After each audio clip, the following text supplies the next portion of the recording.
Okay, and we will turn it over to our panel for the first bill, House Bill 1035 and Senate Bill 937.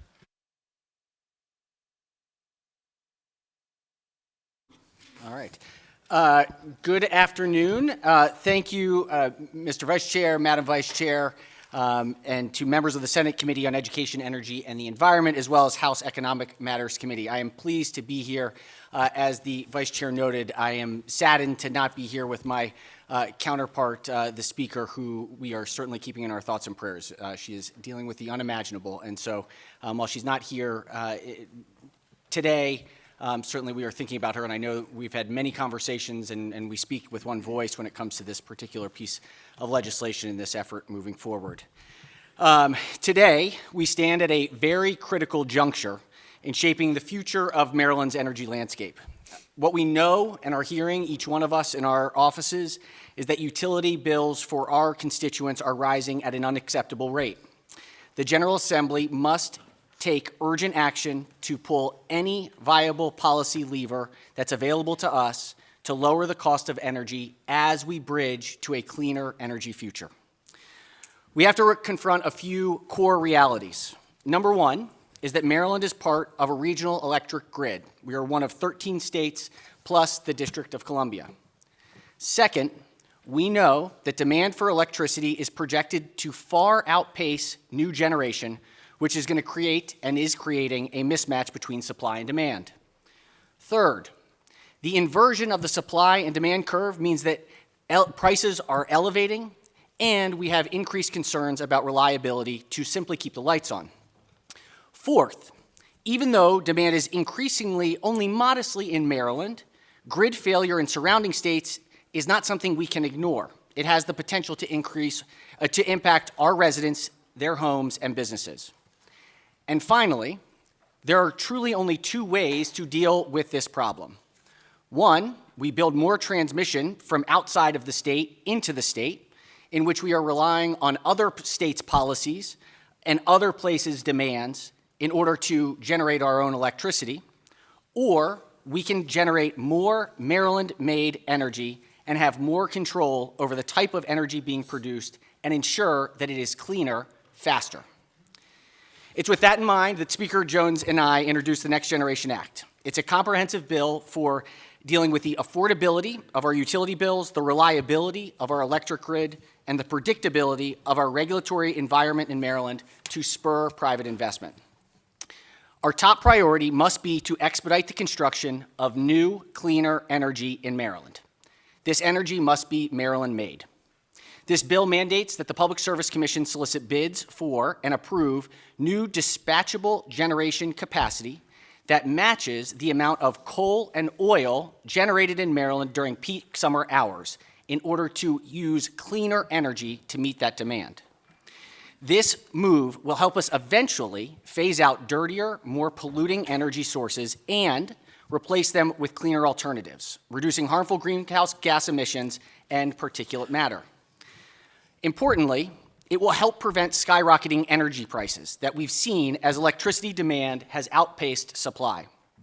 The ability to transition to our net zero future requires careful planning and stability so that it does not come at an impossible cost to Marylanders or threaten our ability to keep the lights on. We're not just responding to today's needs. We're trying to protect the long-term interests of Maryland's residents. By securing more control over our electricity generation, we stop the flow of energy reliance on surrounding states with different incentives, different systems, and different priorities.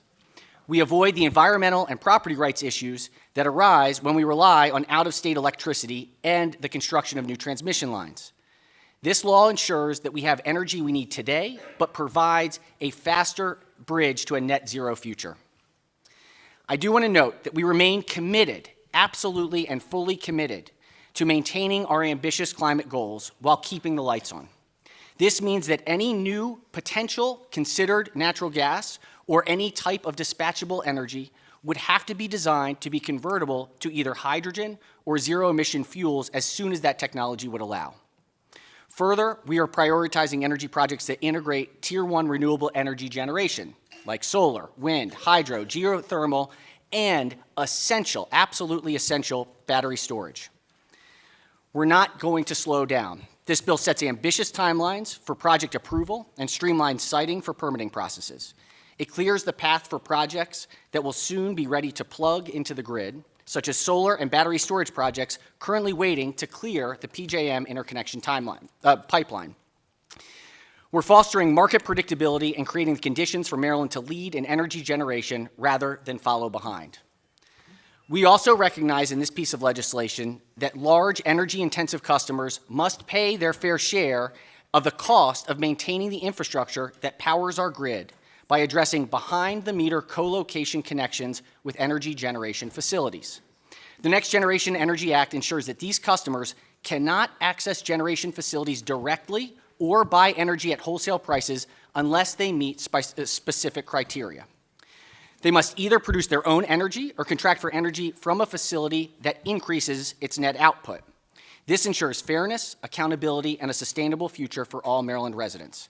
Finally, and third, this bill strengthens Maryland's position in advancing new nuclear technology. We're establishing a procurement process for new nuclear energy modeled after the successful offshore wind renewable energy credit process. And we're working with surrounding states to reduce financial and construction risks, ensuring that the first wave of new modular reactors in the PJM region succeed, and we are opening the door for future investments here in Maryland. We're going to pursue partnerships with the federal government and military installations in our state for new sites, including small modular reactors. This bill ultimately, while it's about energy, is really about Maryland's future. It's about investing in cleaner, more reliable, and economic future that is going to protect our abilities to, state's ability to have Maryland-made energy and secure a resilient power grid that works as demand increases. I'm joined here today by the chairs of both committees, as well as Diane Holder, who will present as a fact witness who has national expertise in energy markets. With that, I'd like to hand it over to my colleague, Chair C.T. Wilson. Good afternoon, Vice Chair Crosby, Vice Chair Kagan, esteemed members of the House Economic Matters Committee and the Senate Education, Energy, and Environmental Committee. I'm here on behalf of Madam Speaker Jones, and I appreciate the opportunity to present House Bill 1035, the Next Generation Energy Act, which I believe is a forward-thinking initiative that lays the foundation for a cleaner and more reliable, affordable, sustainable energy future for Maryland. The reason we need this is because PJM has a capacity problem, which means Maryland ratepayers have an affordability problem. PJM expects electricity demand to increase dramatically over the next few years, without the necessary energy generation being built to match the demand. As such, bills will rise dramatically, and they will keep rising unless states in the PJM region take the necessary steps to fix the problem. This is a Maryland problem. Maryland is currently a net importer. It's not a problem when prices are low. However, due to the inability over the past few years to build transmission lines and new generation in this state, especially in the BGE service areas, when prices rise, we are hit a lot harder than many other states in the PJM region. On top of current constraints in the Maryland grid, 9 coal and oil plants in this state are planning to deactivate by 2028, representing approximately 2.5 gigawatts of lost capacity.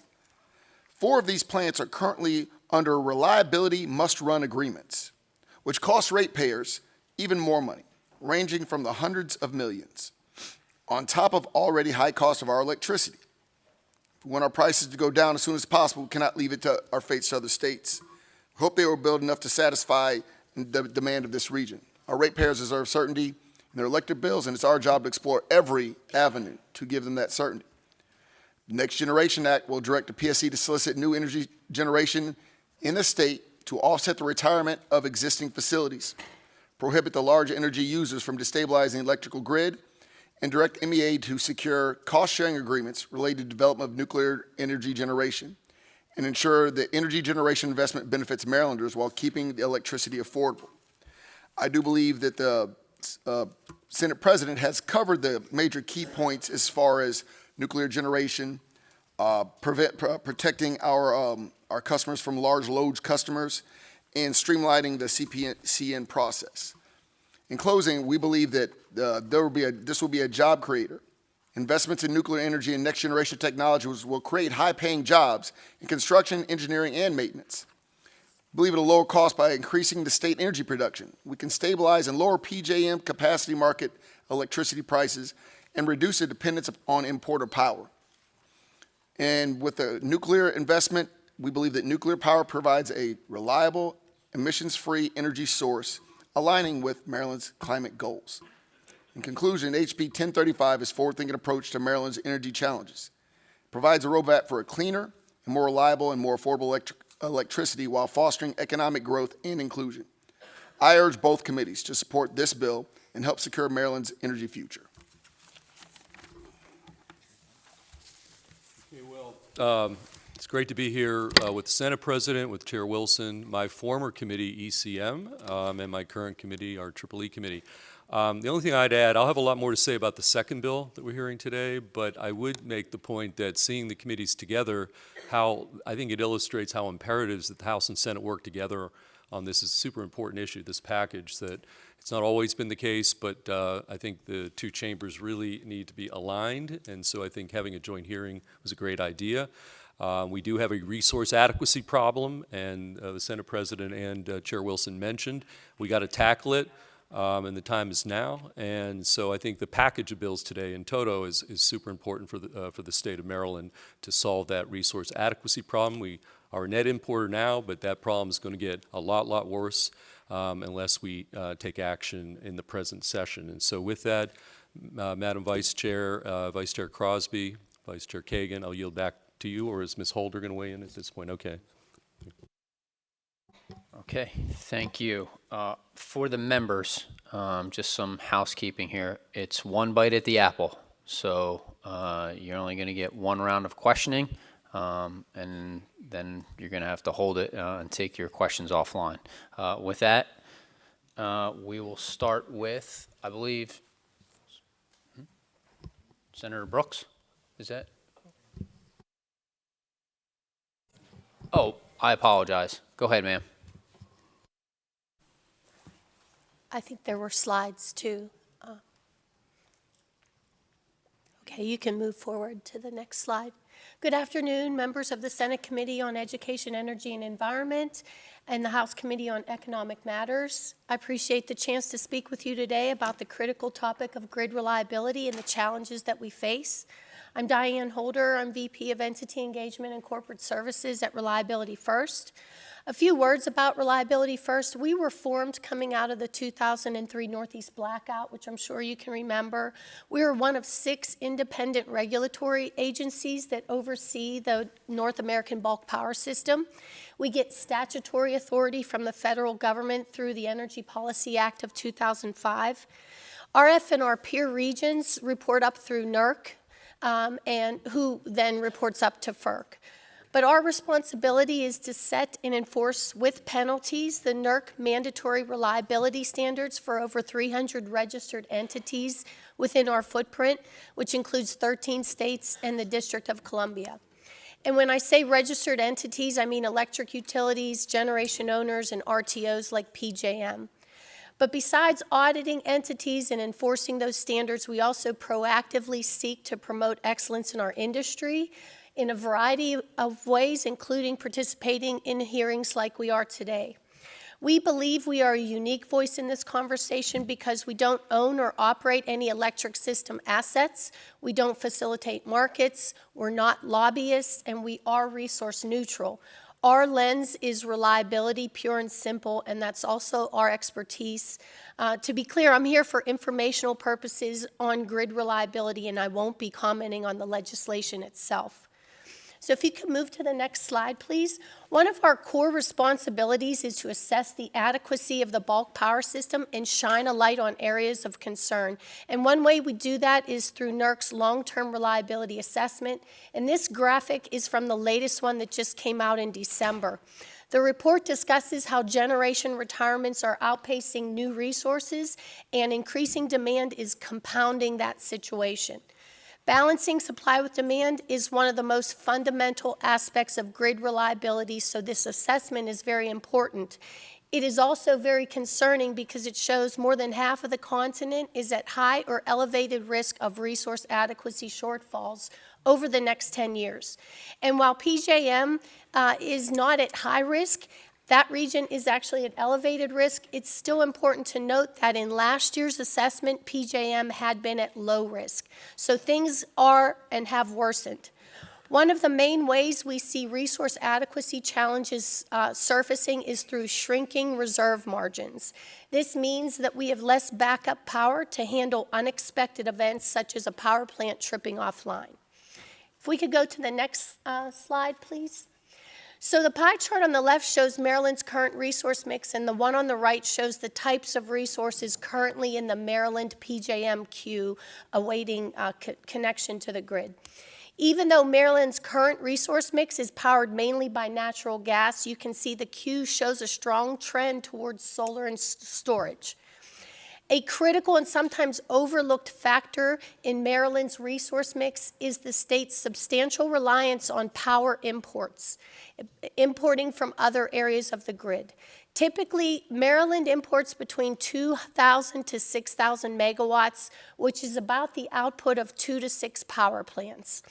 Now, being part of the grid, it is normal that there are going to be importers and exporters, but states need to consider their risk tolerance for importing because relying on those remote sources increases risk in the form of more exposure to equipment failures, more exposure to vegetation interference, or even vulnerability to local load growth near that source that would consume the capacity that Maryland is relying on. With the alarm bells sounding, I do see states taking more and more strategic oversight in shaping their energy mix, which is great. I believe that is crucial to ensure reliability as the timelines for retirements, new generation, load growth, and supporting technologies must be meticulously synchronized. And the state's import situation should also be considered. Next slide, please. Beyond the timeline, states should keep in mind the need for potentially more renewable capacity to replace retiring baseload generation. That's because new resources like wind and solar don't operate the same way as retiring baseload. They operate based on the time of day or weather conditions, and because of that, you will need more of them to deliver the same amount of energy and cover all hours of the day like the retiring baseload plants. In this example, it could theoretically take 700 megawatts of solar and batteries to produce the same energy as a 100 megawatt baseload plant. Essentially, 300 megawatts of solar panels and batteries would work in shifts. During that first 8 hours when the sun is shining, 100 megawatts of solar panels would supply the grid, while the other solar panels would charge the batteries so that the batteries could then supply the grid for those other 16 hours in the day when the sun is assumed to not be shining. Now, our example suggests a factor of 7 times as much, and it could vary. It could be more or less.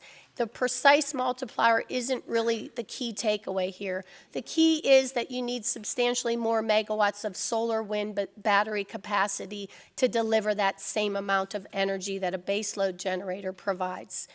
And not only are we not meeting that 7-to-1, in some pockets of the grid, we're not adding new generation to account for retiring generation, even on a 1-to-1 basis.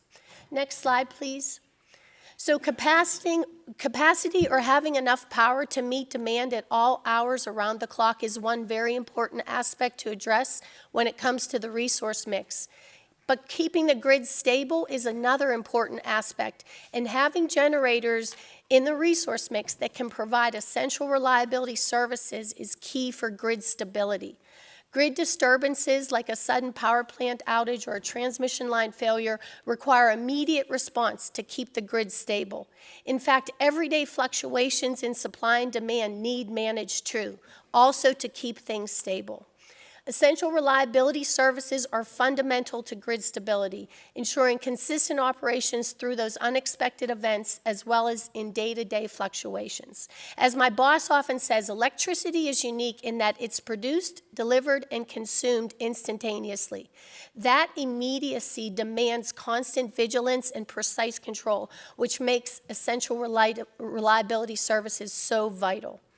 These services or capabilities are inherent to baseload generators. However, wind, battery, and solar resources do not yet provide many of these services.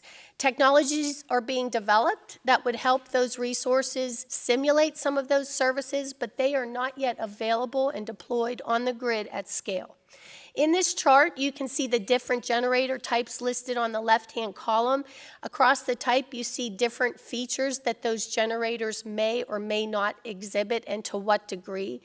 The essential reliability service ones are the ones on the left-hand side under like the purpley blue gray colored column.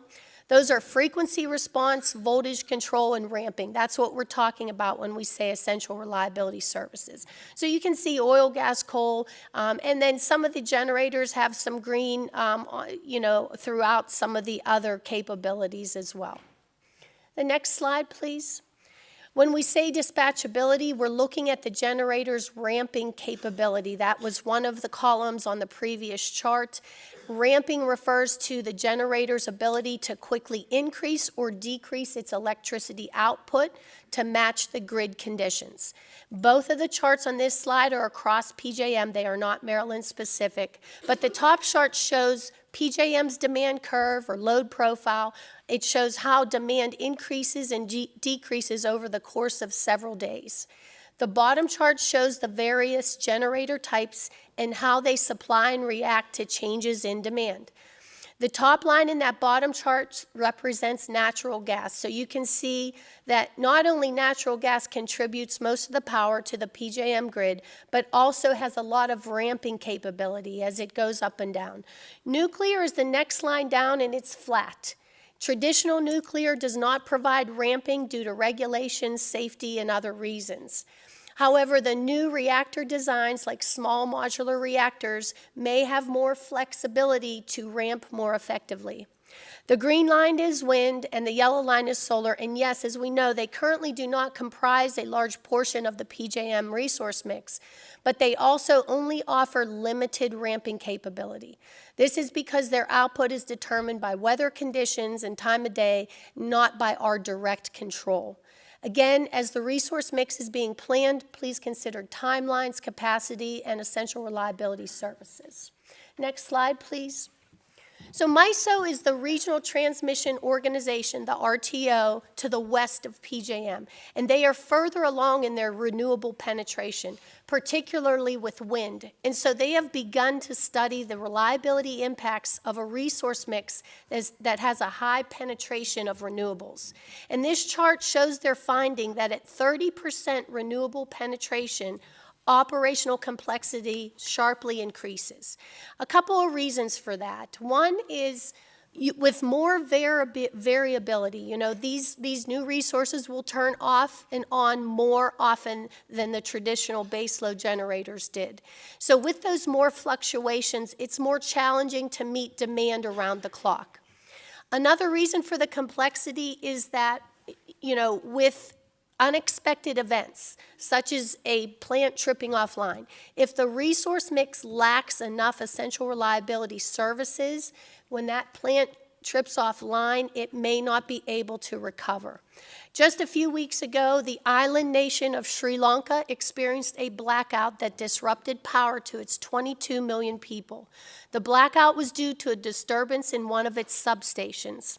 I read that according to their grid operator, at the time of that disturbance, 50% of the grid's demand was being met by solar. They said the lack of synchronous generation made the grid more vulnerable to voltage and frequency disturbances, which led to the cascading outages. The initial disturbance would have caused a significantly smaller outage if the system had been more resilient to voltage and frequency fluctuations, if the system had more of those essential reliability services. So the last slide, what should we do? So if you could page forward one more. These are NERC's recommendations, and I will read the two most important ones here for you. This came from NERC's latest long-term reliability assessment, the graphic that I showed you earlier. I believe recommendation number 1 and number 5 are the most applicable to our conversation today. Number 1 is carefully manage resource retirements. That one goes back to meticulously managing those timelines, not just with the retirements, but the new resources, the new technologies that are needed to support the transition, and load growth as well. Plus, that import situation here needs factored in. And number 5, continue to ensure essential reliability services are maintained in the resource mix. 1 and 5, important recommendations to ensure there is enough power to meet demand around the clock and that the grid remains stable. Finally, this is complicated stuff that will require many projections, and it's likely some of those projections won't materialize as you expect. Therefore, some flexibility in energy policies may be something that you consider. I know many states allow for flexibility through extending environmental permits, and I actually know one state whose energy policy allows utilities to petition the Commission for extensions on policy milestones if concerns emerge regarding resource adequacy, grid stability, supply chain, or cost. Thank you for your time today.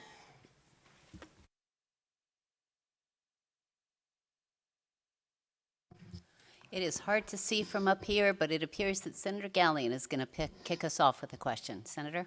Thank you, Madam Vice Chair. Thank you, Mr. President, committee chairs, and ma'am for being here and for your testimony today. So going through that, I know I have one bite of the apple, so kind of a two-part question, if you would. And this relays the stuff on page 7. Can you tell us what the progress is of hydrogen or zero-emission biofuel technology first, and then how will the Commission determine if conversion is actually feasible? Well, thank you, Senator, for your question. Right now, neither of those technologies are commercially viable. The hope is that within, ideally, 5 to 7 years, and actually I should note that Ms. Holder is here in her capacity to provide factual backup information, not necessarily for or against the piece of legislation. So she's here as kind of an impartial industry expert for the energy sector. So if I say anything incorrect, she can correct me. So the idea is that it should be built with the capacity and ability to convert. And so that's the key component, is that in the design and in the selection of dispatchable energy, it would be built with alternative sources in mind and not prevented at the beginning of construction. And we want to incentivize those bids that incorporate other Tier 1 sources. Thank you. Okay, seeing no further questions. Delegate Charkoudian. You surprised? Thank you, Mr. Chair. Thanks for the presentation, and I share the concern about high energy prices and to some extent resource adequacy. But I actually have some follow-up questions for Diane. I read the testimony that you provided, and it's actually quite different from your presentation in the sense that one of the things that it highlights is how natural gas has failed in extreme weather events, and that in fact it seems to highlight the need for diversity in order to be prepared for those extreme weather events. And it's my understanding that actually one of the significant reasons for the major price increase in the capacity auction, separate from the RMR issue in BG&E, was actually that gas was downgraded significantly because it had failed so many times. So essentially we couldn't count on the gas plants across the PJM grid to produce in the way they were needed during those peak periods. And so we had to downgrade them, and thus they got less money, and thus the supply and demand appeared to not match in a way more extreme than the actual supply and demand not matching. And so I'm wondering if you can just confirm your written testimony that highlights that and say more about that fact. Yes, during Winter Storm Elliott, the gas plants did struggle with fuel supply issues and their ability to provide power to the grid as needed. There was obviously with Winter Storm Elliott, there was a investigation by FERC and NERC and the regional entities. There were lessons learned. There were new winterization standards that came out as a result of that. I will say a few weeks ago, or back in January, we did have some cold temperatures, and the system seemed to do better and fare better. And some of those lessons learned had been incorporated into that. Actually, FERC and NERC are going to be releasing a report on that in April in terms of like how things went in that event. But I will say, a diverse resource mix. There's no resource that we would say no to. We need all resources, actually, because each resource, there's no perfect resource, and each resource has its own shortcoming. And if you would experience a failure across one resource type, and every one of those, natural gas plants experience that failure, that's a real concern for reliability if you're reliant on just one or a couple resource types. So we always say a diverse resource mix is the best for reliability. And the second question is about your testimony also highlights the value of battery storage and battery storage to really balance the value of the very low-cost renewables. So renewables being very low cost, the disadvantages, they don't run 24/7, battery storage being the solution that lets us take advantage of that low cost and have 24/7, but really peak. I mean, peak is the issue that we're trying to address. And so I guess I'm just wondering, and you can answer briefly now and maybe follow up with us, because your slides that you presented seem to be missing discussions about battery storage within that as a solution, and also the newer inverter technologies that are available now that allow for the grid balancing roles that right now thermal energy plays. There are inverter technologies that allow renewables and battery storage to play that as well, and that seems to be missing from your presentation. So as we're looking in the state at how do we really respond in the most cost-effective way, not overbuild, but respond in a cost-effective way to the situation, it's important that we have all of that information. And so I just wonder if you might follow up with that, with us, with that kind of information as well. Yes, we can send you more information, but I will say just real quickly, battery storage is key to kind of unlocking the value of renewables, solar and wind. As I did have the one example with the scales, and it was batteries that were there and kind of powering the grid through those additional 16 hours. And I think they're a key for, again, unlocking the value, because we know that wind is not always going to be blowing, but to the extent that you have more battery capacity there to store some of that energy when the wind is blowing, such that you can use it at a later time. I think there is a lot of value with the battery capacity. And I forget. You can follow up on the smart inverters that allow for grid. And real quick with that, yes, there are smart inverters, there are technologies being developed, there is some of it out there, but to the extent that it's out there, available, deployed on the grid at scale, it's not yet.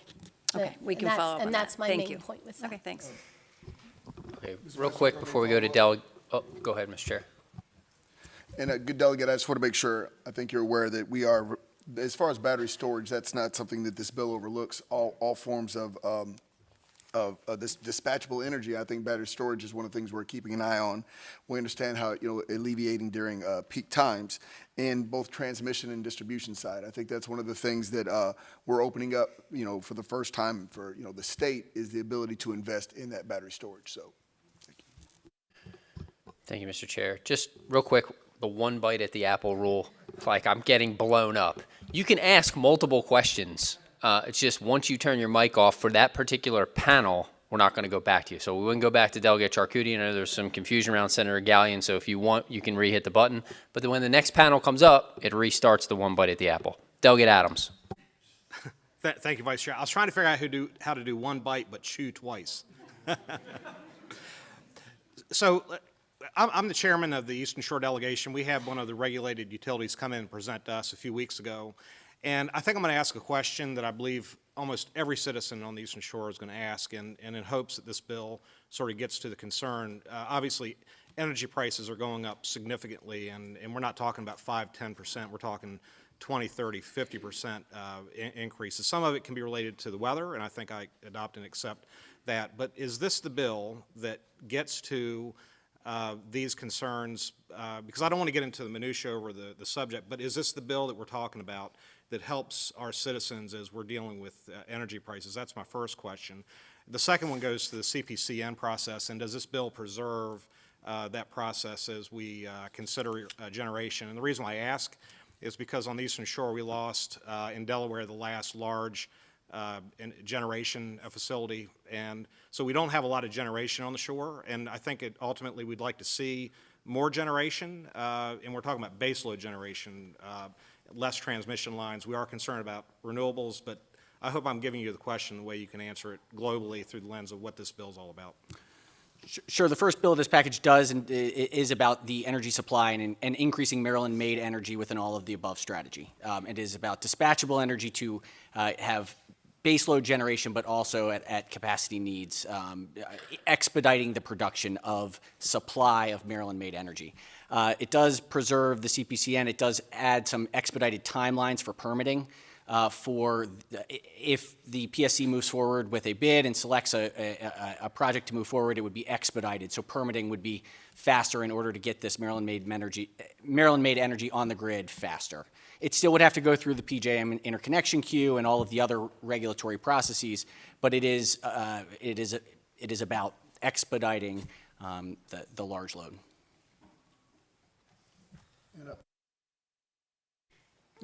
Doug, that's the reason we're here, though, isn't it? I mean, the reason we're all here today and the reason you're getting calls every day from your constituents is because of these rocketing energy prices. And we're stuck in this, the tension. We live in this tension of we've got to deal with the now, but we also have to deal with the future so the now doesn't happen again. And so that's why we've opened up to all forms, not all forms of dispatchable energy, but we're not shutting the door much of anything because we have to deal with it now. But if we do this right, and as I've said repeatedly, by the time we leave this session, we should have something more than goals. We should have a distinct plan that keeps us where we need to be so we're no longer reliant on other states to provide whatever forms of energy that they want to us, and that we have enough energy to take care of our Maryland citizens and also be I don't say a thorn in PJM's side, but we want them to notice us. We want to have some more leverage than we do now, because right now we are at their mercy. And if we don't if we don't start the generation, we're at their mercy for these transmission lines, because they're going to be the ones that decide where they go. And then we have a very difficult fight because we need transmission or generation. So it really is all about the customer price and ratepayer. That's why we're here, and that's why this bill is drafted in this manner. Add one thing. You got to look at these three bills together, okay?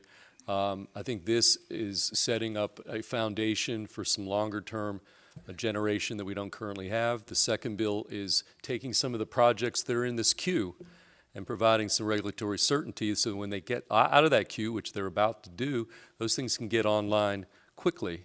And then third bill deals with, again, I don't want to get ahead of myself, but the third bill is, do we have enough expertise here in this state to plan and model and forecast to make some good policy decisions? And so I think cumulatively, the three bills together absolutely are intended to address the biggest issue, one of the biggest issues confronting our state in the here and now, but over the next several years. And these bills actually lay the foundation, and I don't think waiting for another year or two to do some of these things is an option. So that's why, as Chair Wilson said, that's why we're here. That's why the three bills are here. And so I'll stop there.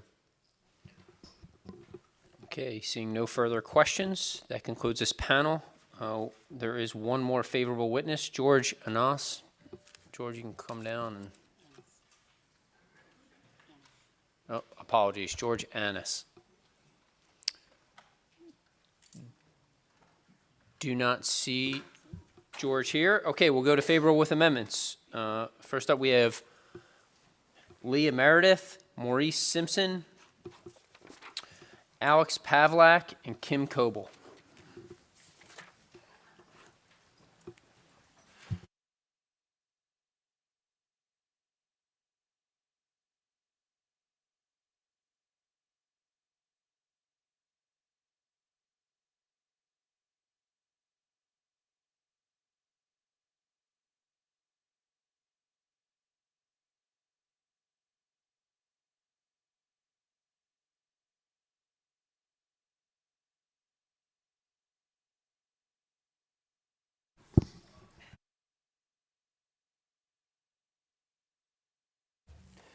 Good afternoon, Mr. Chairman, Madam Vice Chair. Thank you for the opportunity to allow me to provide an opinion on the HB 1035 and Senate Bill 937. I like the nuclear part. I don't have time to discuss the fossil fuel part, but I do want to focus a bit on storage. That storage is being oversold here. Storage is dispatchable, but it's not base load. It's dispatchable with typical storage, it's dispatchable for 4 hours. It's a Band-Aid. It's not a fundamental solution. The fatal flaw with storage and largely renewable systems is managing electric power during the winter doldrums when you have very little wind and very little sun and all your batteries are discharged. So it's not a panacea. Okay. Storage is not a panacea. When we run our models, we find storage supports photovoltaics in California and Texas. It can actually reduce the cost of photovoltaics, but not in Maryland. The reason is that Texas and California have good solar resources. Maryland does not. The storage presented in the bill is pretty much the kind of proposal that was made to PJM 2 years ago to deal with Brandon Shores. 4-hour storage would certainly help make things better, a large amount of it, but it doesn't solve the problem. PJM rejected that proposal. We agree with PJM and their reasoning, and storage needs to be taken judiciously here. It's not the whole idea of viewing storage as an energy resource is mistaken. Thank you, Mr. Chair.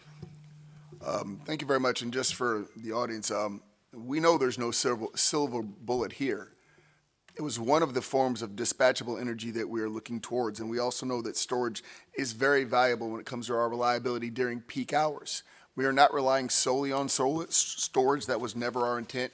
But as many of us here who may be of an older generation realize that the more you invest, the better the technology gets. And right now, while it may be 4 hours, I do believe that that's enough to get, to get us through some of our tougher times. We are not by any stretch of the imagination relying solely upon battery storage. It is a part of this penumbra of directions that we're going at one time. Thank you.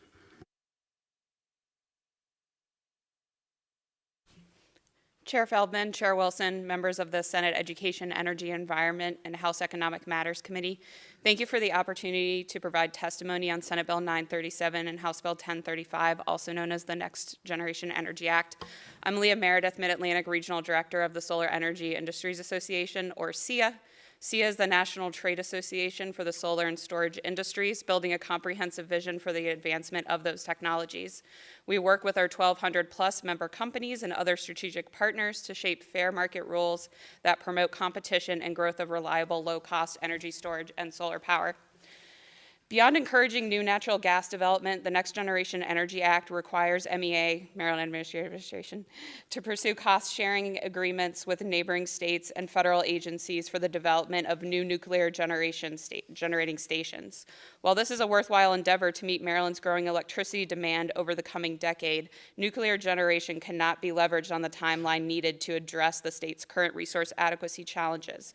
Fortunately, Maryland has a robust pipeline of energy storage projects in the near-term PJM queue that can be deployed more quickly than any other dispatchable energy resource. Because these projects require a formal program to spur construction, SEIA recommends amending this legislation to establish a competitive procurement program for front-of-the-meter transmission-connected storage with contracted capacity revenue.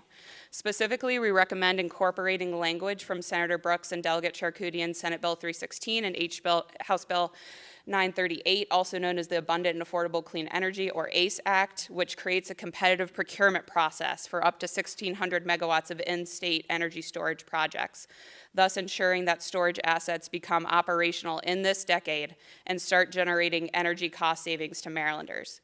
These projects will be constructed in Maryland and serve Maryland's peak demand, alleviating the need for comparatively more expensive peaker plants. These projects are also eligible to bid into the PJM capacity market, which can alleviate soaring capacity market costs. The ACE Act also creates a pathway for the deployment of 150 Ma'am, I megawatts do of need you to wrap it front-of-the-meter up, if you can. distribution Thank you very connected much. energy storage assets not subject to the PJM interconnection queue delay. Thank you for the opportunity to testify.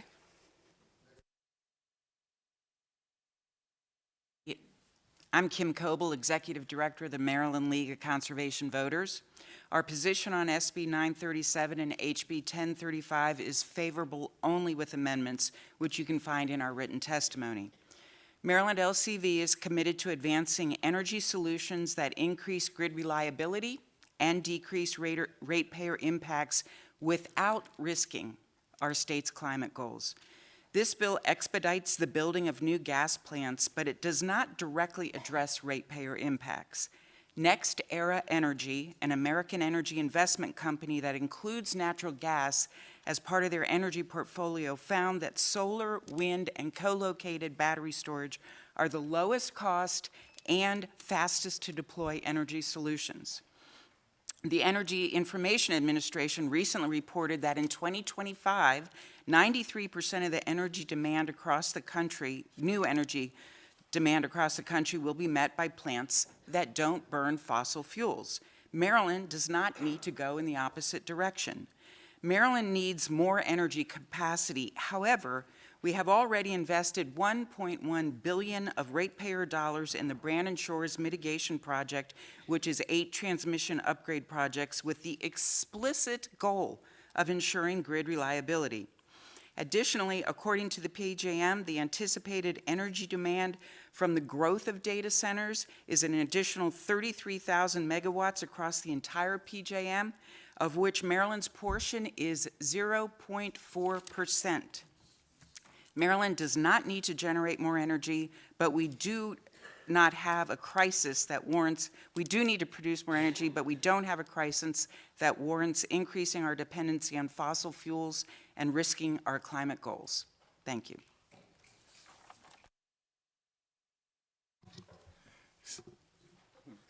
I see there's one, well, it's me. Seeing no questions for this panel, that concludes this panel. Next, for the favor with amendments, we have Evan Vaughn, Frederick Hoover, John Borkowski, and Ben Baker.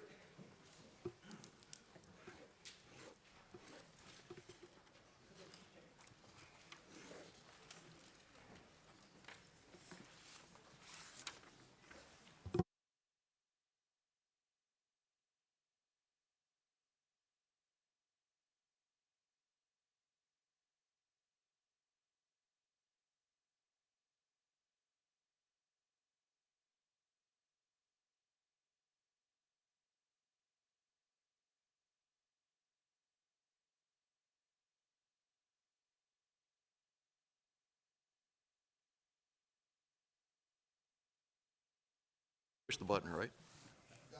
Okay, thank you. Chairs, vice chairs, members of the Energy, Environment, and Education Committee and the House Economic Matters Committee. I'm Fred Hoover, Chair of the Maryland Public Service Commission. We're here to, and I have with me John Borkowski and Ben Baker, who are commission advisors that help us in the work that we do. We're here to testify in favor of Senate Bill 937 and House Bill 1035 with amendments. The Commission supports the intent of the proposed legislation to increase generation deployment within the state and to provide ratepayer protections for negative incomes that can occur from co-locating specific high-demand entities with existing generation. The Commission has offered various amendments, which I will not go into in my testimony, but as part of our written testimony, that makes changes to the processes that have been laid out in this bill. But we are in favor of the intent of this legislation. The idea of a dispatchable generation proposal that could attract new generation to the state without imposing a financial obligation on ratepayers by providing a more expedited and more certainty in the regulatory review is a worthwhile idea to explore. Since there are no financial obligations being made to the generators, we suggest that the legislation be modified to eliminate the cost-benefit analysis that was provided in the original draft of the legislation and extend the time that the state agencies have to conduct the CPCN process. And just to elaborate on that a little bit more, the Public Service Commission is sort of the tail end of the CPCN process. The beginning of the process is the applicant providing information to the Power Plant Research Program. They are the gatherer of information from all the various state agencies on the impact of a generation facility, a transmission line, any sort of energy proposal that's being made. They send the application out to those agencies, then receive the information from those state agencies. That in turn they develop a list of recommendations, conditions. They work with the project applicant, and then those list of recommendations are presented to the Public Service Commission for our consideration and eventual adoption in most cases when we grant the CPCN. So we're literally at the end of the process, and my concern is that if we want to speed things up, we need to build in enough time at the beginning of the process to make sure that PPRP and the relevant state agencies can do their jobs.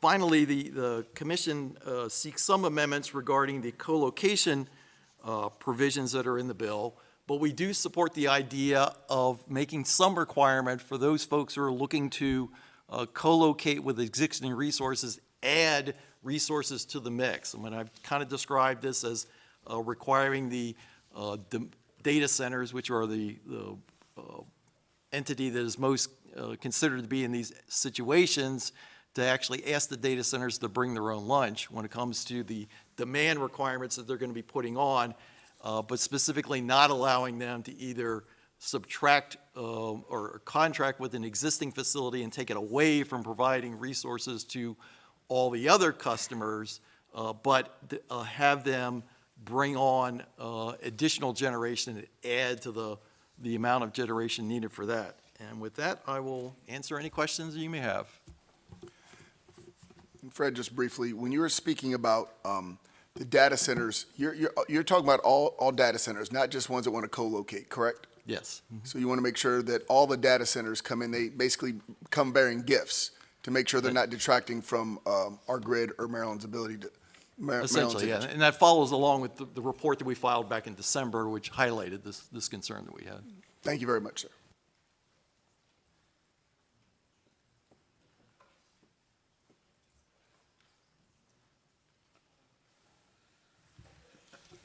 Delegate Adams. Thank you, Mr. Chairman. And in follow-up, I asked the panel a question, and I did ask about CPCN, which is the bulk of your testimony, and part of the testimony that you shared was that the CPCN process can be a contentious proceeding, but it's contentious because it brings public input and gives engagement that I think is important. I'm not going to ask you to editorialize further on your testimony, but when we're talking about bills that talk about new generation, whether it's renewable generation, whether it's baseload generation, whether it's nuclear, that CPCN process is the critical engagement with the public, and I assume that's part of your testimony. Right. I think one of the things that we have to keep in mind is that the location of any sort of energy facility, whether it's a fossil power plant, a nuclear power plant, a transmission line, a solar array, a wind turbine, eventually it winds up in somebody's backyard.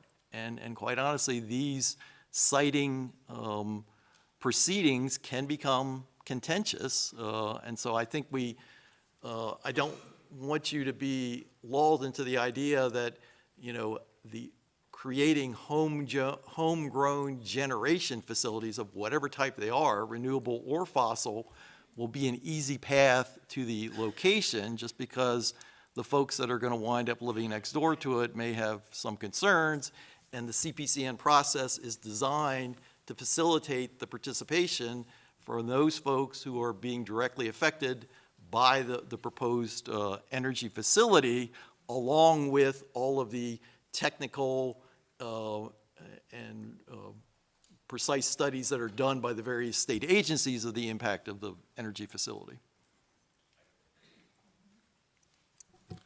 Delegate Sarkoudian. Mr. Chair, thanks for your testimony. I want to come back to this question of talking about what problem we're solving, because I think that when we're talking about precious resources of ratepayers' money and we're being super careful about how that gets spent, I think it's important that we're talking about what problem we're solving. And specifically, I want to ask you to speak to the difference between peak and energy usage, because I think there's a lot of talk about, like, Brandon Shores is closing, and in its heyday, it may have produced 10,000 megawatt hours a year, but last year it produced 1.8 megawatt hours. It was a peaker plant, and it's a peak that we're responding to. When we look at the PJM forecast, and when people are concerned, as we should be, about the PJM forecast and plan for it, it's talking about peak periods and peak growth, and specifically, but when we drill it down to Maryland, so PJM will scare us with numbers like the peak load over the next 10 years across PJM is 62,000 megawatts. That's significant compared to where we are. But in Maryland, in the in the BG&E territory, it's 500 megawatts over the next 10 years. And so that's a very manageable number, I think, and it calls on us to say, what are the best responses to manage peak load? And the best response may or may not be building a 24/7 generation facility. And so I just wonder if you could talk first about the difference between managing peak, which is the concern from resource adequacy, and energy generation, and then some of the different options that we have to manage peak load, including demand response, flexible load, storage, things on the distribution grid, et cetera. Sure. So peak demand is the amount of electricity that we need when the temperature is 100 degrees and the humidity is 100%, those typical summer days when everybody's air conditioning is running full tilt, and so the demand on the system is such that every electron available is needed. And PJM has designed its system to make sure that they can meet whatever those peak demand days are, and still have a little in reserve in case, as was alluded to earlier by the woman from Reliability First, in case something happens, if something trips off or there's some failure.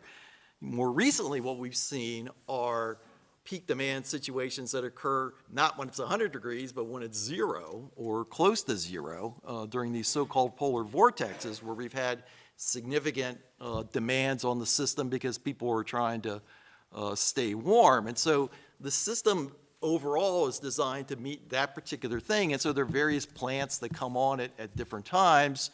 You have what has been referred to as these traditional baseload plants, which basically supply all the electricity on a normal day. They tend to be fossil generated plants, nuke plants, and such. And then you have what has been more recent are the so-called natural gas peaker plants, which are ones that you can literally like flip on without too much startup time. And the problem with coal plants and nuclear power plants is you can't turn them on and off. So they need to sort of run all the time.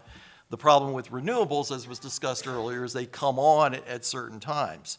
So, we've dealt with this issue of how to deal with peak demand over the years. And actually, as a bit of a history lesson, the reason why we have the Empower program is because there was a concern back in 2007 that overall demand, the use of electricity was going up, mainly just due to general economic conditions, not really any particular customer type.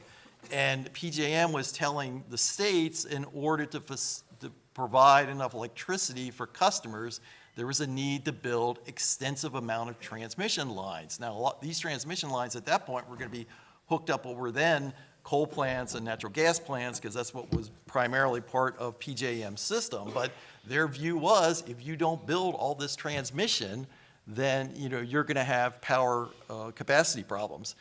And the state's response back then was to say, well, there's one or two things we can do. We can engage in all these transmission projects and deal with all that, or we can figure out how to use less electricity. And so that's how Empower was born, to address two different things. One, trying to lower the overall demand used by customers by having utility companies aggressively engage in energy conservation and energy efficiency activities with their customers. And then the other part of it was a specific aim at trying to reduce so-called peak demand so we could eliminate some of that. And that's how Empower has been operating over the course of the last almost 20 years now.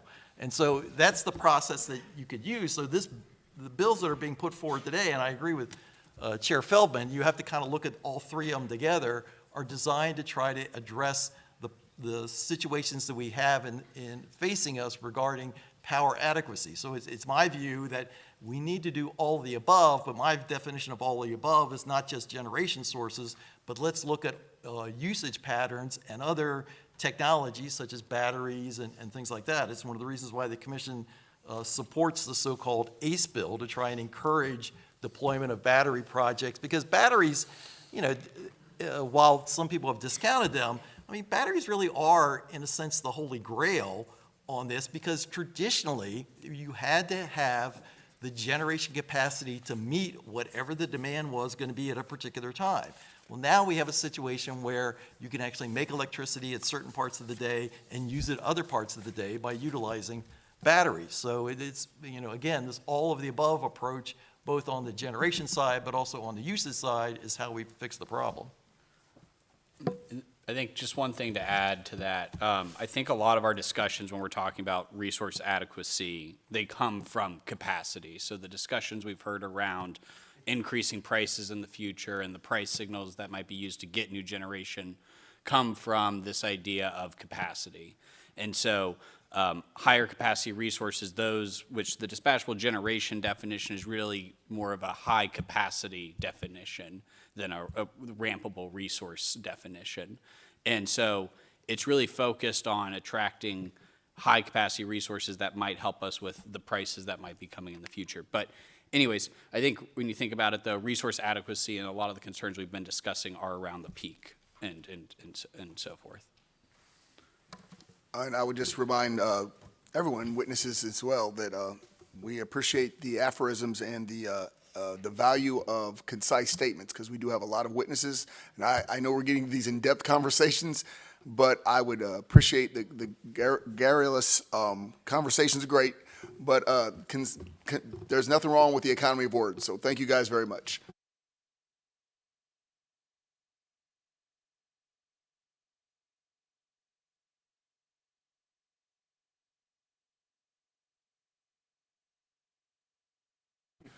I believe we have one more,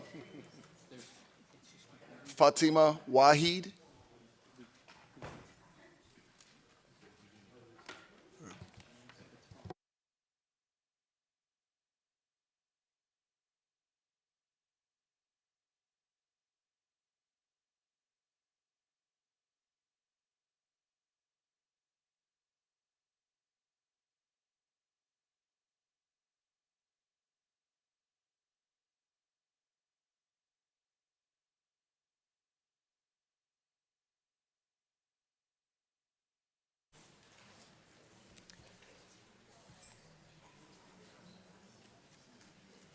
You can go ahead, sir. My name is Hussein Wahid. I'm with the Advanced Technology Acceleration Program and Initiative with the University of Maryland. And we have achieved remarkable results over decades. But recently I found out the current survey data also supports what has happened in the past. And the algorithms, the methodologies have proven to provide the best results in the region from the start of the pandemic to February of this year. And they covered nuclear facilities, they covered renewable energy facilities, and they also covered the modeling aspects and also the implementation and planning. And it was done on the fly because there was no timeline, just the opportunity to deliver the maximum beneficial results. And we found out a huge advantage from a very short period of engagement with respect to people with the expertise of research, development, and direct application at the same time.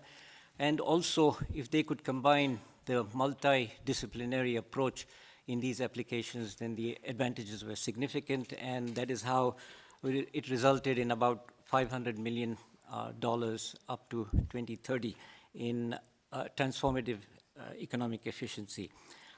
These methodologies are readily available and they can be utilized anytime, and they are part of the #1 ranked Advanced Energy Research Center for Life Cycle Engineering in Maryland, and also the best of the results that Maryland has produced. But the surprising thing was that they are not uniformly used, and we wanted to make sure the uniformity of those methodologies occurs in this year with respect to the dynamic systems, the carbon negative biofuels, and also the continuous learning for citizens' advantage for transformative economic efficiency. Thank you very much, sir. Thank you.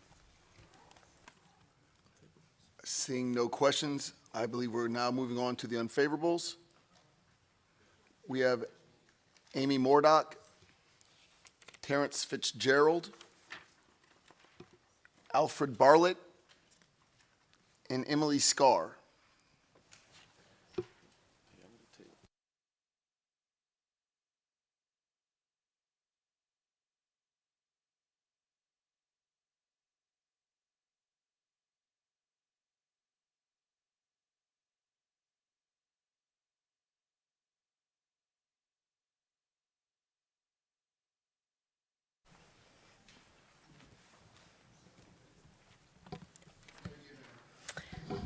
Hi, my name is Emily Scarr with the Consumer Group Maryland PIRG, here in respectful opposition to this bill as introduced.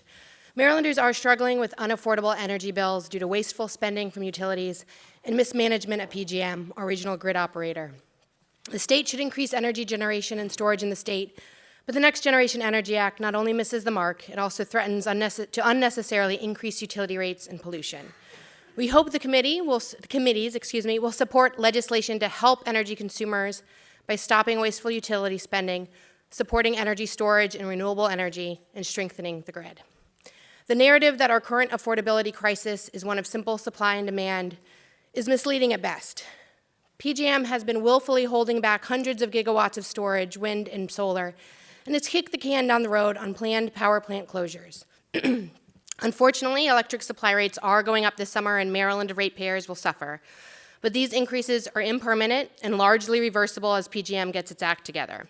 I fully understand the impulse to respond, but please be thoughtful in your response. If you want to help Marylanders with their energy bills, the smartest option is to address delivery rates. Unlike supply costs, which are notoriously volatile, delivery rates have steadily and steeply increased over the past decade and are hard to bring down once they rise. Delivery rates for many utilities have escalated far faster than inflation, particularly for the Exelon-owned utilities, which deliver energy to the majority of the state. The legislature and the PSC regulate utility rates, but the state has far less ability to impact complicated supply markets. The legislature should rein in wasteful utility spending that is driving up our bills by reforming or repealing STRIDE and ending multi-year rate making, which have both exacerbated the utilities' incentive to overspend by virtually guaranteeing utility profits. The PSC has authority on both, but the legislature has played a key role in these policy decisions and thus has a responsibility to intervene. We respectfully request an unfavorable report.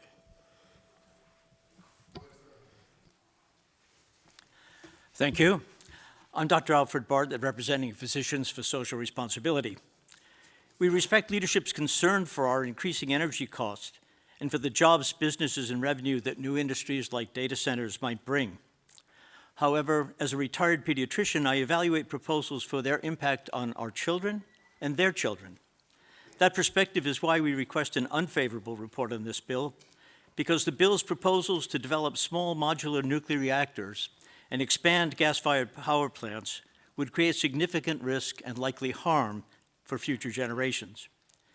In previous testimony, I described the generational risk of the spent fuel produced by any nuclear reactor, large or small. It's highly radioactive and remains deadly for millennia. It's too dangerous to move, so it's stored at the reactor site. We already have about 1,500 tons of it at Calvert Cliffs. New SMRs would become additional storage sites, and they'll all have to be safeguarded for centuries. The half-life of plutonium-239, a major component of this waste, is 24,000 years. The more of this dangerous waste we create, the greater unsolvable problem we leave to future generations. And if climate disruption is why we have greenhouse gas reduction goals, why add more fossil fuel burning plants? One 500 megawatt combined cycle gas-powered electric plant will burn 30 million cubic feet of methane each year, emitting 1.8 million tons of CO2. And each year, 9,000 tons of methane will be leaked along the way, equal to another 700,000 tons of CO2. Climate change also isn't reversible, so the more we drive it, the greater harm we do to our children's future. Instead, we recommend advancing the bills that support energy sector and data center planning, and those that remove constraints and provide effective incentives for the clean renewable energy we need. We shouldn't solve our present problems at the expense of coming generations. Thank you.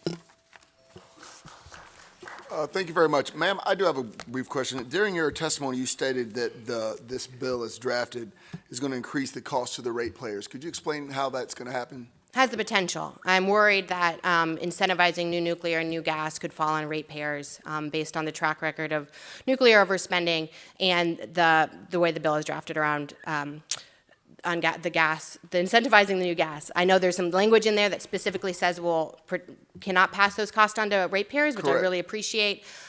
So I don't think it definitely will, but I do have some concerns.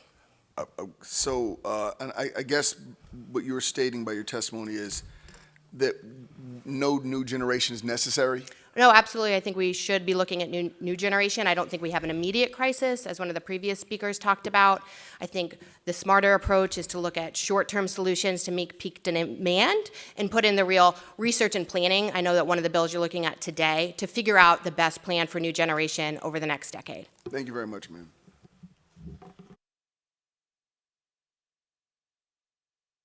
Seeing no further questions, thank you very much. This panel's concluded. The next panel is John Garofalo, Lori McGilvray, Laura McGilvray, Jorge Aguilar, and Brittany Baker.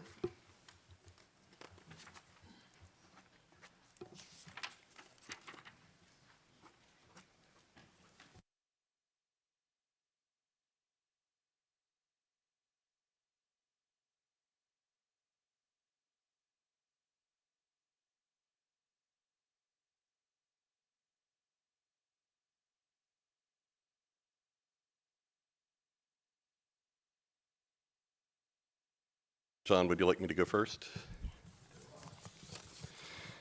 Thanks for this opportunity to speak. My name is John Garofalo. I'm an Anne Arundel watershed steward, a volunteer environmental advocate for my community, and a retired federal scientist. I've lived in the community of Stony Beach in North Anne Arundel County for 20 years.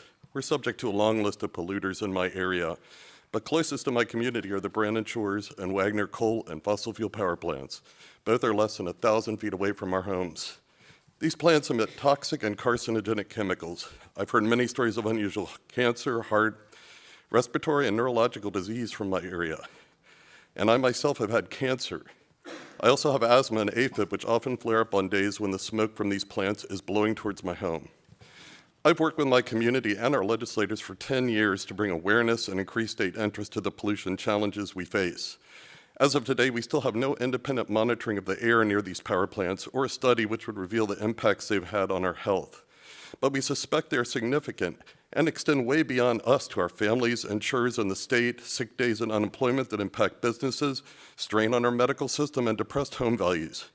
Our pollution overburdened communities are now even graded on common real estate apps.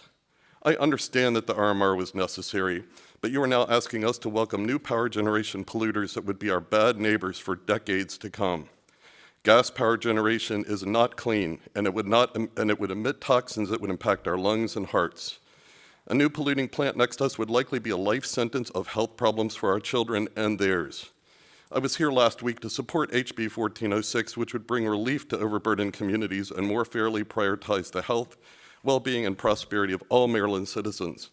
HB 1035 is out of step with protecting overburdened communities' health as well as the environment. I urge you to consider this and please oppose this bill. We desperately need your help. Thank you.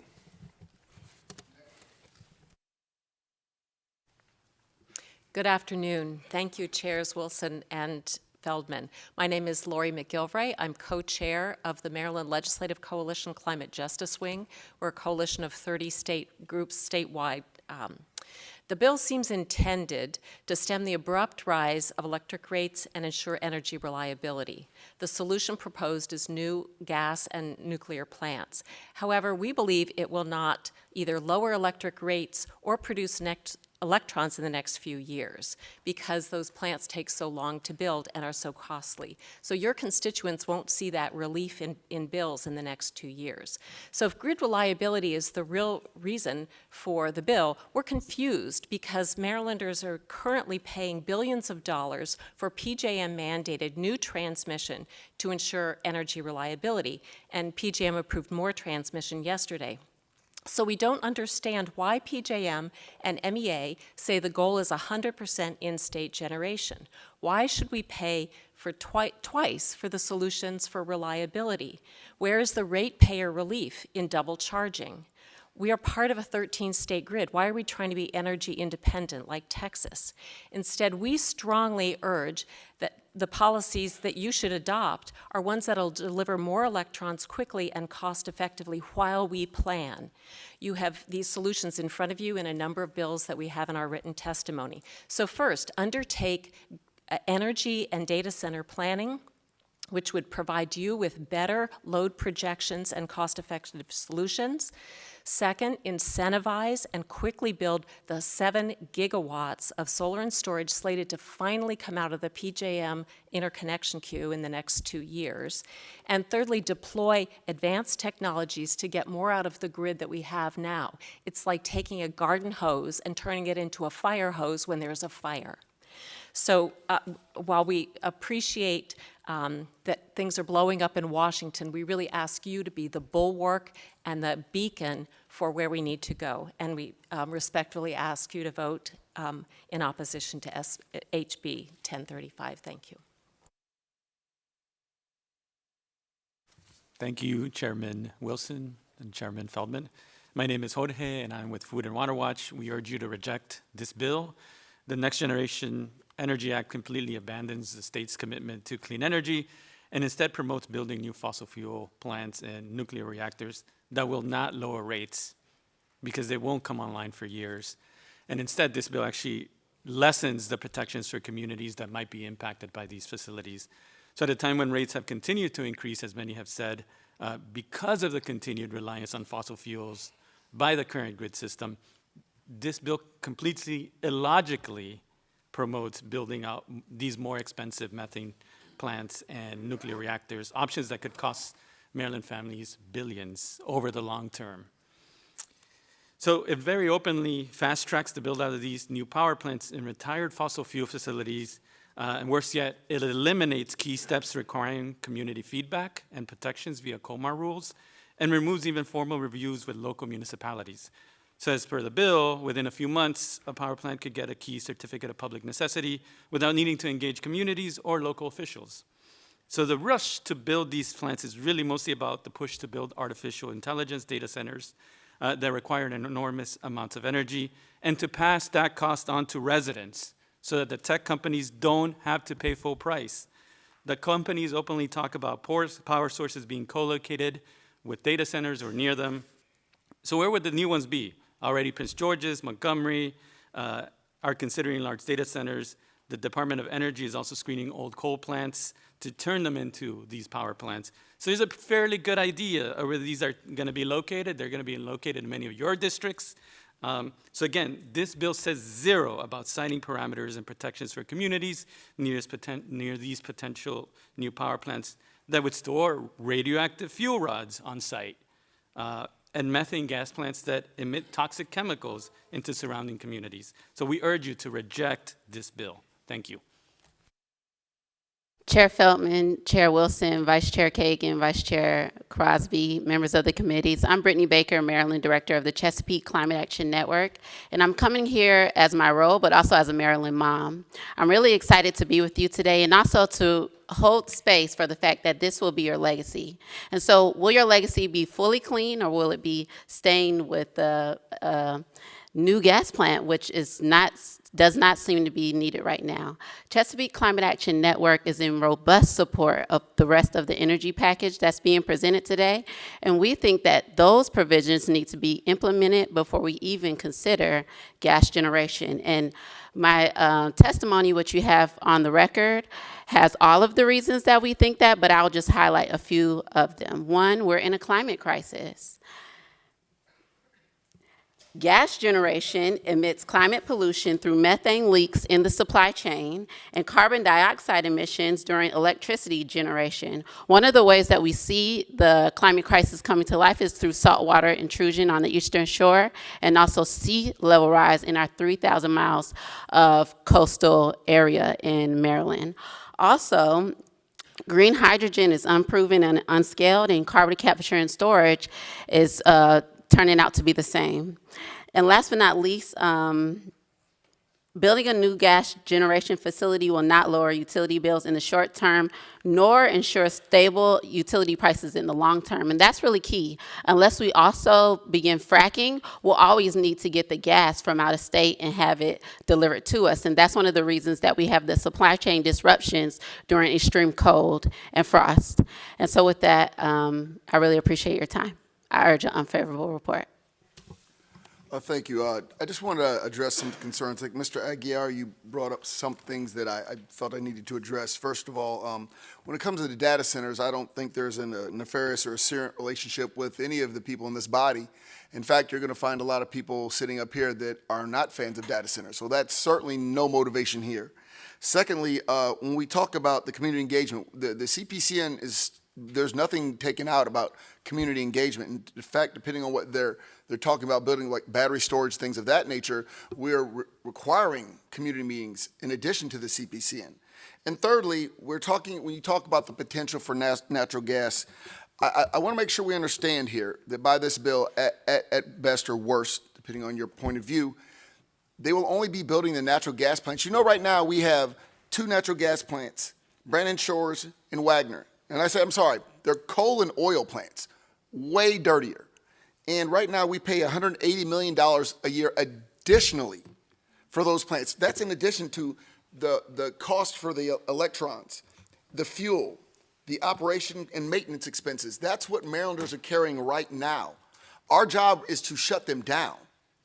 And the way we limited it, the natural gas, if it comes to fruition, is that it's only to replace that, and that's the amount of gigawatts, I believe, is 2.5 or to 3 gigawatts of energy is the most that they could do. So we could take those offline and stop punishing Marylanders, because those are going to be running until at least 2029. And we pay extra because we're like begging them to run dirty. What this does is at least gets them offline, takes that cost down, and as the bill is drafted, should be no cost to the ratepayer, because we do not want the ratepayer to fund this venture. So I just want to clarify, that's not a question, no need to respond. It's me clarifying. Thank you.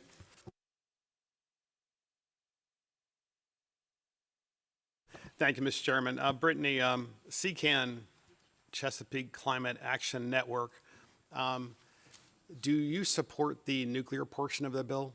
Yes. Okay. So what has changed between that and the decade and a half when you guys did not support nuclear? What has changed with you guys? Great question. The climate crisis got worse. I'm actually a climate scientist by background, and some of the modeling that we thought wouldn't occur to 2050 is occurring now. Also, with the climate crisis, there are these things called tipping points, where if you get to it, you can have runaway methane emissions from things like permafrost melt. So the climate crisis has changed some of our positioning. 12 years ago, many people that testified from your organization said that we had 10 years left to live. And here we are, And I guess my question is if that were such an urgency 12 years ago, then why didn't you support it 12 years? I'm glad you support it now, but I'm just really, your answer was a non-answer as to what has changed as to why you're now supporting it, because 12 years ago, you all said the same thing. And it's just that now here we are, and we have a lot of people here saying that they're against nuclear, some saying they're for. It's just interesting to see. It how is people have interesting, changed. and I'll say two things to that. One, I don't represent all environmentalists. We are diverse. And two, this idea that this is about the people in the room, how long we have to live, I don't know how long you're going to live. And also, the planet is not going anywhere. What climate change issues are about is that we have built up the infrastructure that's becoming incompatible with our weather patterns. For example, all across Maryland, we have stormwater infrastructure that now cannot handle the amount of rain events, the amount of rain that we're getting in singular events. So it's not about how long we have to live, but it is about what will lives look like in 20 years, in 50 years, as we continue to see these escalating impacts. To be clear, you now believe that nuclear power will cause the climate to get better? Is that what you're saying? Nuclear power is carbon-free, yes. So nuclear power now will stop these big rainstorms and ice storms and so forth? Okay. I think that concludes this panel. Seeing no further questions, we will now go to Carlos Sanchez, Katie Mettle, Doug Lechleiter, I apologize, sir, and Albert Nickerson. Additionally, can Miss Kaylin Jones come down and we will rotate you out? I don't want you to just have to go up there by yourself. So whoever goes first, if you could just step to the back, and then we'll let Miss Jones go. And you can start when ready.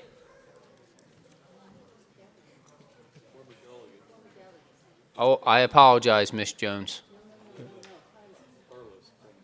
Oh, okay. How you doing, delegate? Good to see you. Good afternoon. Good afternoon, Chair Feldman, Vice Chair Crosby, Vice Chair Kagan, members of the committees. My name is Carlos Sanchez. I'm the chair of the Maryland Sierra Club. On behalf of our 70,000 members and supporters in the state of Maryland, we urge an unfavorable report on SB 937, HB 1035. We appreciate the General Assembly's leadership in working hard to find solutions to expand energy generation, improve regulatory oversight, and reduce rates for Maryland ratepayers. The Sierra Club supports many provisions that are proposed in the Leadership Energy Package. We support the Renewable Certainty Act and the Energy Resource Adequacy and Planning Act, and we support the intention of this legislation to accelerate energy generation in Maryland. However, we cannot support any proposal that would accelerate or incentivize construction of new gas or new nuclear power generation, even as part of a broader package.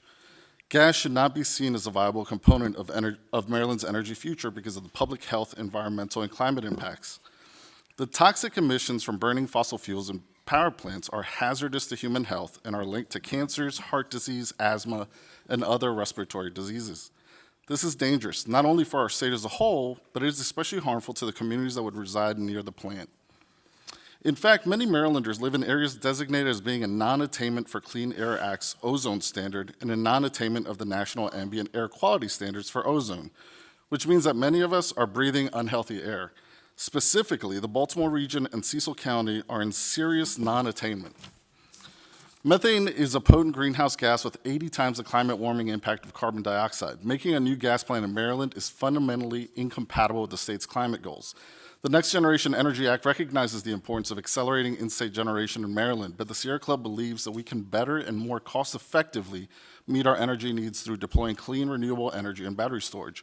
We can also advocate for more thorough resource and grid planning processes at PJM and on the part of utilities.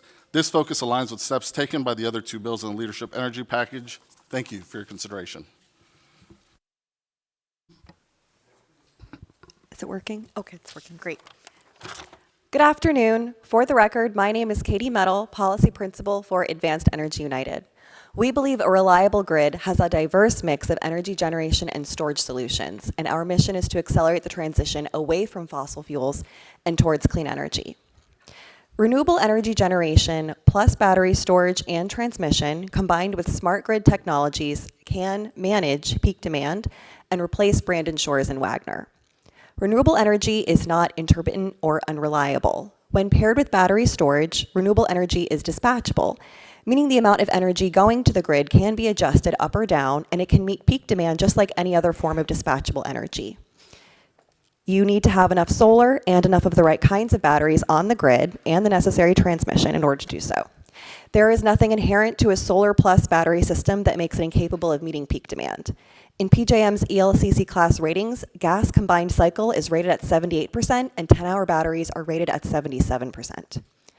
Locking into methane gas right now locks Maryland ratepayers into the volatile gas market for the next 50 years. The price of renewables and batteries have been coming down over time, and that trend is expected to continue. Investing in battery storage gives us the flexibility to use different generation sources over time and be responsive to changing energy market conditions. You can find in my written testimony the amendments we are requesting. Although we are opposed to this bill as written, I do want to emphasize that we have every intention to work with leadership to negotiate amendments and the final energy package. The most important thing to us is that renewables and battery storage have the opportunity to deploy to the greatest extent possible as quickly as possible. That can be done by passing the expedited CPCN for battery and for what is in the PGMQ, as we see in this bill, as well as passing the solar and battery provisions in the ACE Act and the Renewable Energy Certainty Act, and also passing the Affordable Grid Act, which will help us to implement smart grid technologies that can help to reduce peak demand. Thank you for your time and consideration. Although I'm very interested in this conversation, I was here for SB 931, so I will have nothing to say here. Thank you. Doug Lecklider. Hey, sir, I just want to make sure we clarify for you. You are signed up on this bill. You are not signed up on the bill that you would like to testify on. And so as it's been a policy. Okay. All right. We'll try to find a way to squeeze you in. My vice chair can be a monster sometimes, but.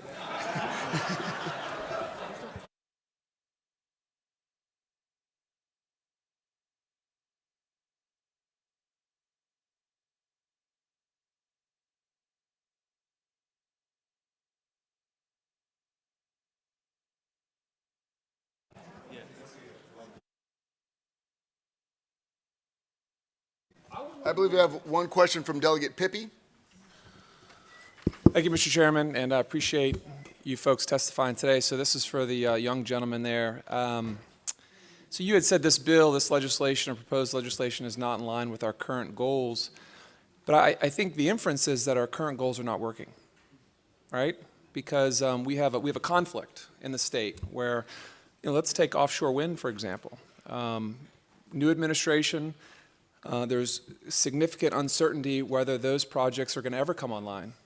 So not even getting into the solar component. But the reason we're here is because the demands are going up.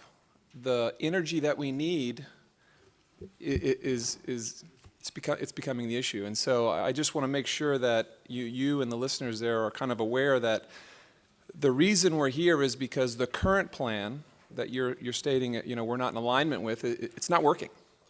That's the problem, is that we're having to kind of reinvent the wheel here, change course, because it's now really starting to impact Marylanders across the state significantly, and it's only projected to get worse.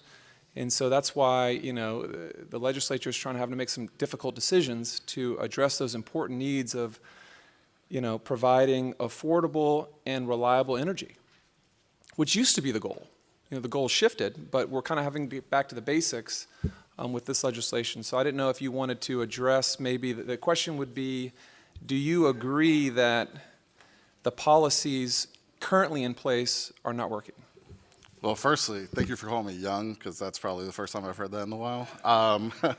But secondly, of course, that's why we're here, right? But what we're saying is that going into gas and nuclear is part of that broader fix just doesn't work for us in terms of the goals that we've set for trying to protect our climate and our environment here in the state. Am I done?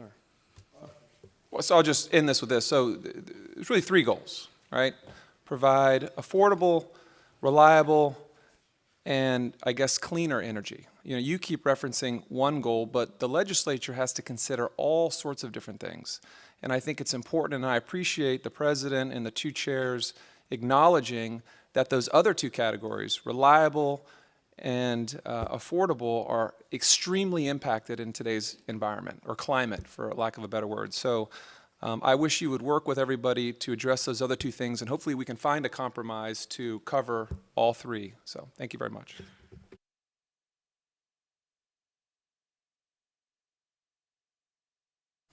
Thank you, Mr. Chair. Katie, good to see you. You talked a little bit about battery storage and solar. I don't know the exact figure, but it would be thousands of miles of Maryland that would have to be covered by solar panels. How do you square that with our agricultural production and our agriculture in Maryland? I mean, the General Assembly's done a lot to try to locate, you know, solar panels and solar fields on brown sites and old dump sites and things like that. But I feel like, based on this conversation, based on dispatchable energy, we would need to significantly ramp that up to meet the storage goals. And to do that, we would be taking over farmland. What's your response to that? Well, it's really good to see you too, Delegate Howard. I always enjoy seeing you. So if we wanted to get, I think it's 1,009 megawatts is what Brandon Shores and Wagner put out. So if we wanted to equal that with battery and solar, that would take about 30 square miles, which is about 0.25% of the land in the state and about 1% of farmland in the state. No one's suggesting eminent domain, at least I'm not. So it's really just about letting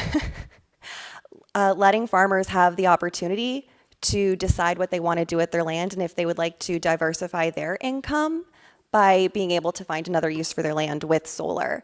We're really big fans of the solar siting bill, HB 1036, because it will help to cut some of that red tape and give farmers that freedom to decide that they would like another revenue source. I grew up in rural Western Howard County, and I've met folks who were really struggling with their family farm and trying to figure out how to stay afloat, and I've met a farmer who wanted desperately to be allowed to put panels on her farm so she could keep it.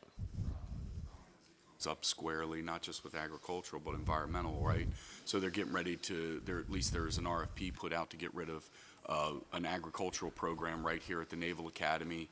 In CERC, in my district, there's an RFP put out. I think they're looking at putting a massive amount of solar panels there. So it's not just about that, and it's not just about the agricultural production, but it's also, you got to square it environmentally.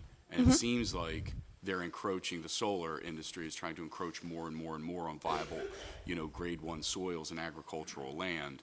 And I understand what you're saying as far as Brandon Shores, but that in no way speaks to the energy demands that we would need in the future. So, well, I mean, we are projecting, you know, more energy going up. I mean, there is some controversy and some disagreement from different sources on how much we're expecting energy demand to go up. And, you know, when we use things like distributed energy resources and smart grid technologies, we can reduce peak demand and we can improve energy efficiency.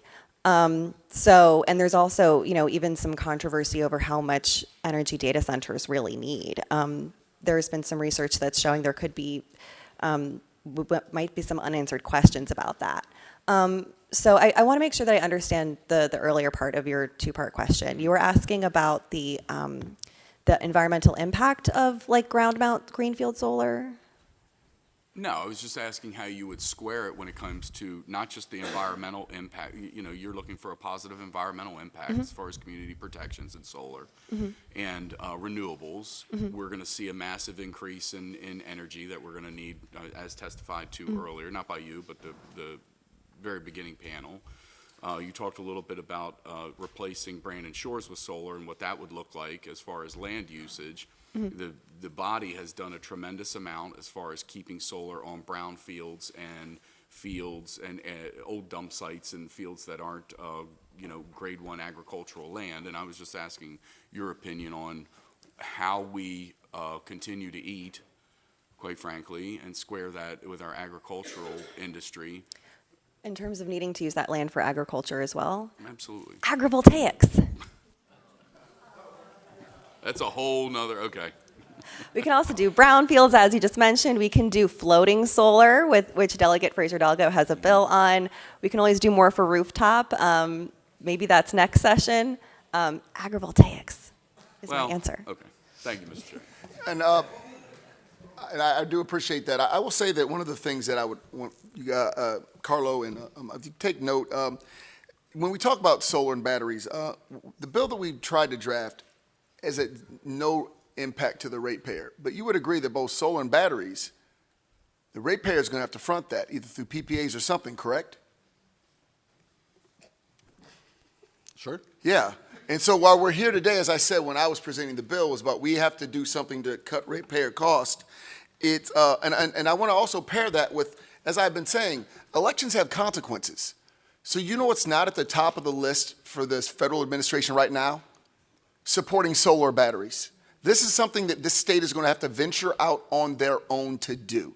And it comes at a cost. The bill we've drafted shouldn't come at a cost. We are using the market. We're not using ratepayer money to do this. What you're discussing would be using ratepayer money. Would be, and again, we're not turning our back on these things, but I want to have a reality here. There's got to be a reality check that some of these projects may not pencil out without, IRAC and BRIC funding and without tax benefits. And so we have to prepare for that too, which is why we made this bill as broad as we could, because if we can't get the utility scale solar, nobody up here is turning their back on that. But I want to be very clear that at the end of the day, what you're discussing directly impacts the ratepayers. We are trying to avoid that. No, I definitely appreciate that. Look, my mother lives in Prince George's County. She's by herself. She's a widow. We're having difficult conversations right now around bills, right? We all are. Like, none of us are excluded from paying our bills. And that's a reality. We appreciate the fact that you guys are working on this, right? We have our concerns over the health effects of a certain type, right? And that's really what we're here to talk. That's what my testimony was about, specifically was the gas, right? Because we just have health concerns about that. But I appreciate the fact that there's a bigger problem here that you guys have to work to solve.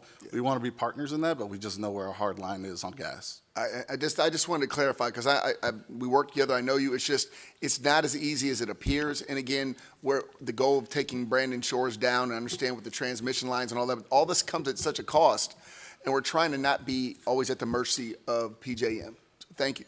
Thank you.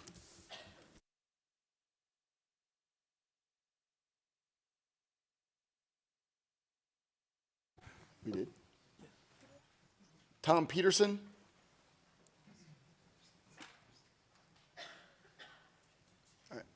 I know you were here for information only. Ma'am? I'm here for information. Please don't take this. Ariana Biano from the Center for Climate Strategy, the same organization. Okay. Is Tom here? No. Were you here to testify on his behalf? Yes. I mean, actually, I'm sitting out. I don't know what happened. Yeah. Okay. I apologize. Well, we'll make this one-time exception so my vice chair doesn't think I'm a villain. Don't anybody else in the audience try it. It's not going to work twice. Thank you.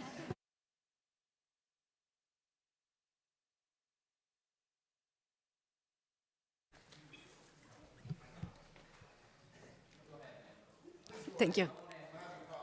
Okay, thank you. So, good afternoon. My name is Arianna Ogliano. I'm with the Center for Climate Strategies. The Center for Climate Strategies is pleased to provide the Maryland legislator a comprehensive, high-level review of power system load forecast and supply and demand options. Our analysis has determined that increase in load forecast due to data centers and AI growth are highly uncertain and likely to change significantly due to expected improvements in software, hardware, energy efficiency. Greater clarity of actual AI adoption rates is also likely to occur. Given these uncertainties and the attractiveness of other options, major long-term capital investments in large-scale generation plants could entail significant risk at this time. Our analysis has determined that a wide range of efficient, scalable, and lower-cost response options could play major short and long-term roles in securing energy system functionality in an economically favorable manner. This includes energy efficiency actions, along with rapid deployment of renewable energy through battery storage, solar, and wind. In comparison, construction of new natural gas combined cycle plants and nuclear facilities is likely to be quite expensive and time-consuming. Construction of 3.1 gigawatt of gas-fired power plants is estimated to cost at least $5 to $6 billion US, not including cost for new gas pipeline construction and maintenance for annual fuel cost. We recommend further study of electricity load forecast and technology evolution, as well as detailed evaluation of a full suite of energy supply and demand options. For more information, please, we have a white paper and the link is in our written statement. Thank you. Thank you very much, ma'am. Seeing no questions, I believe we have one more, contrary to my vice chair. Emmett Mason? Mason Emmett. Well, I botched it up.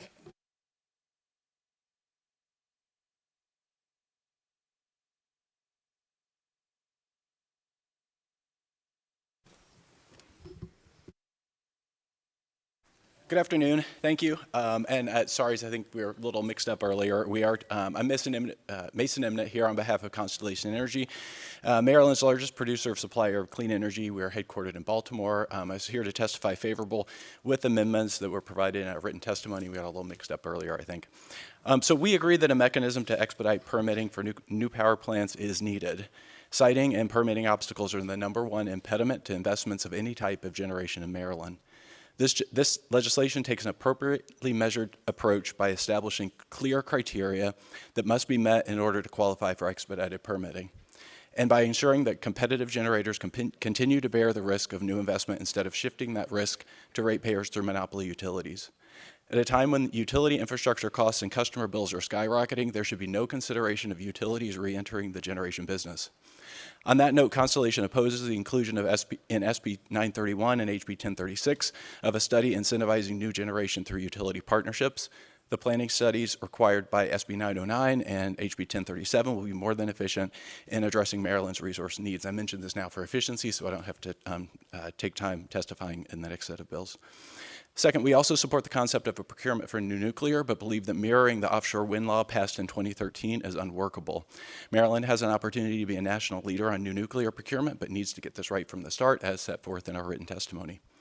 Maryland cannot be a leader in new nuclear power unless its existing plant continues to operating. So third, Constellation recommends including in this legislation the backstop zero-emission credit program contained in SB 316 and HB 398.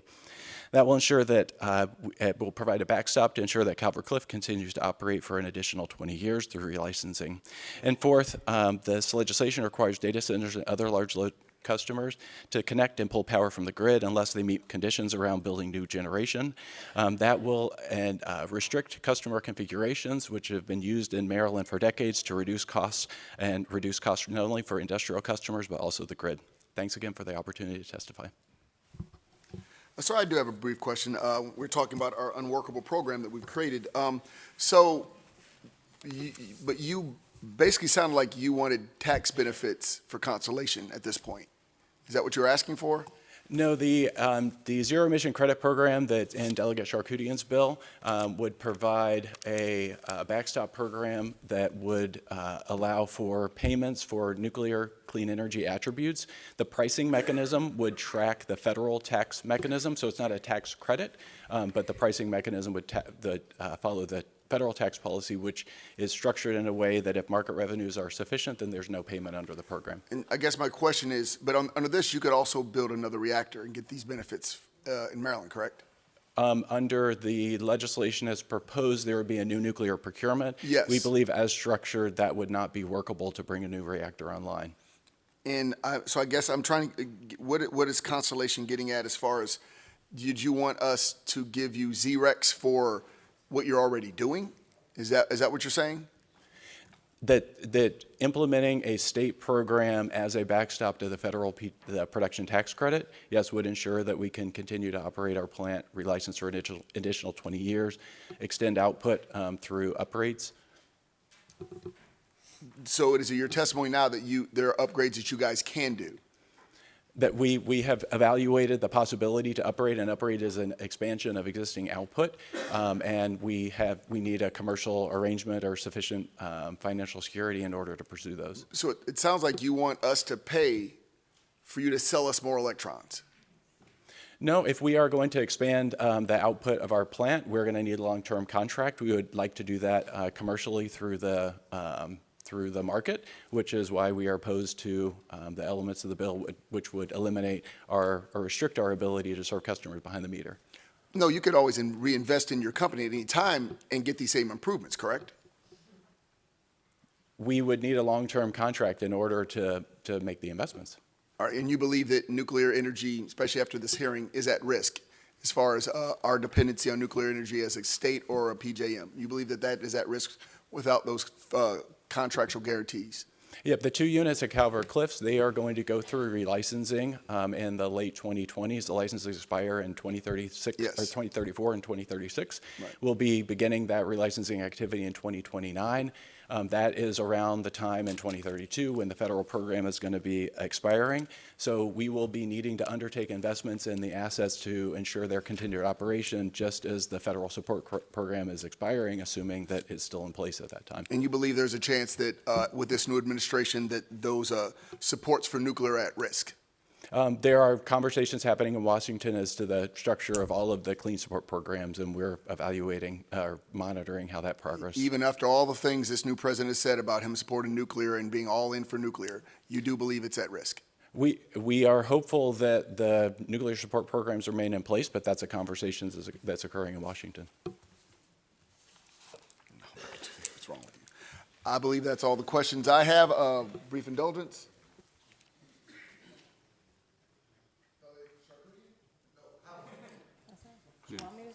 Yeah. Oh, yeah. No, we don't want you to say anything. To your knowledge, has any other state enacted a requirement that data centers bring new power online? No, there's no other state that has enacted a requirement as proposed in the legislation. Okay, thank you.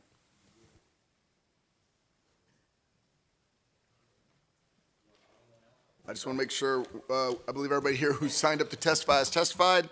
I think we're going to move on to our next bill. I think they have some wonderful presenters. Looking forward to seeing